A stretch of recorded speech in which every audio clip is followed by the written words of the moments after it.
Hey everybody, Dr. Joan Ifland here. I'm a specialist in addiction to processed foods. I'm a recovering processed food addict myself. I got into recovery in 1996, and I've been working every day since then to learn about processed food addiction so I can talk to you about it and help you put it in your past. So what is processed food addiction? It starts in the 1980s when the tobacco industry bought up processed food manufacturers. The tobacco industry know how to do one thing really well, and that is to sell you addictive substances and get you addicted to them. So they sell you things that you don't need, they have no value, they're actually harmful, but because the tobacco industry knows how to create addiction, you buy them. So they did this with cigarettes. 2/3 of American adults smoked at one time. And then when we got the word that cigarettes cause cancer, everybody tried to quit. And then they found out that they were addicted. They wanted to stop smoking, but the cravings, the thoughts were so strong. I want a cigarette. But people found it very, very hard to give them up. The same thing is happening with processed foods. It's an addiction brought to us by the same executives, the same addiction merchants. So, how did this happen?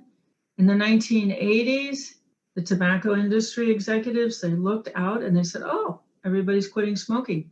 But we know what they're going to switch to. They're going to switch to processed foods because we know processed foods are addictive. And there's research, even that early, there was research showing that when people stopped smoking, they gained weight. And so they said, oh, well, we'll just take our massive population of cigarette smokers and we will switch them over to processed foods. Sugar, fat, salt, dairy, caffeine, all in these very, very addictive combinations. So the tobacco industry took these existing products, like normal products, like bread and cereal and baked goods of all kinds, and they secretly loaded them up with high fructose corn syrup, lots and lots of salt, processed fats. They put dairy on top of everything, and then they made it available everywhere. So convenience stores exploded, fast food outlets exploded. It started to appear in fast food courts in elementary schools, vending machines everywhere, like workplaces that had never had food in them before suddenly were filled with these cheap foods. So it was everywhere. And that's how you create food addiction. You create a highly addictive product. You make it available everywhere. You advertise the heck out of it.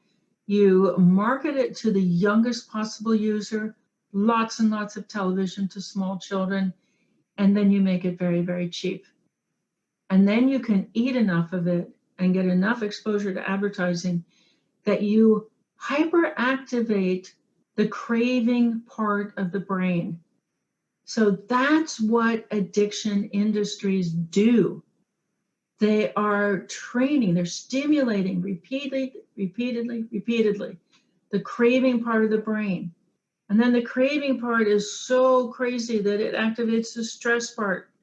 And then you've got these two pathways, always like, oh, I don't want to eat that, but I'm so tired, I'm going to eat it. Now I hate myself because I ate it. So you just hear this dialogue between the stress pathway and the craving pathway. And then while that's going on, it's using all the blood supply in the brain and this frontal lobe. This is the place where we say, I don't want that. I'm done. I'm full. I'm finished. That's where this happens. But all the blood supply in the brain is going to cravings and stress. So we lose our braking system. And that's an addiction.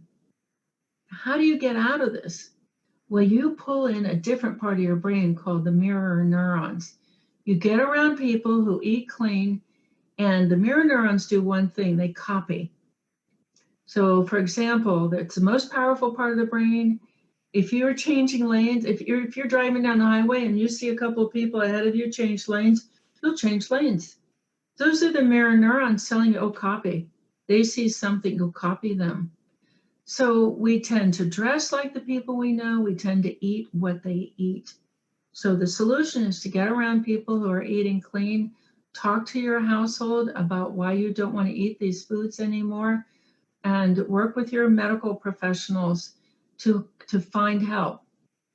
Now, you can reach me. I am happy to help you. I'm happy to answer questions, to give you resources. We have a lot of resources at Food Addiction Reset.